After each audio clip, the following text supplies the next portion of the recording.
All right, so Iyana Campbell, we have play of the match. I think Jago defeating Dinthill 14 goals to 0. Iyana, what do you think about your performance today? Well, I think my performance was good. I came out and I executed well. After you realized that you were really enjoying yourself, what was that going to your mind? Because some moments when you're starting to do a little bit too much, what was that going to your mind after?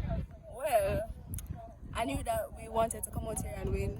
So, we were leading. So I just started, having fun. Yeah, it's good to have fun all the time when enjoying. So, what is the aim for the team this season? Well, the aim for the team this season is to make it to the finals, of course. We know there's going to be challenges, but we are going to overcome them. A statement victory here for the first game of the season, 14-0.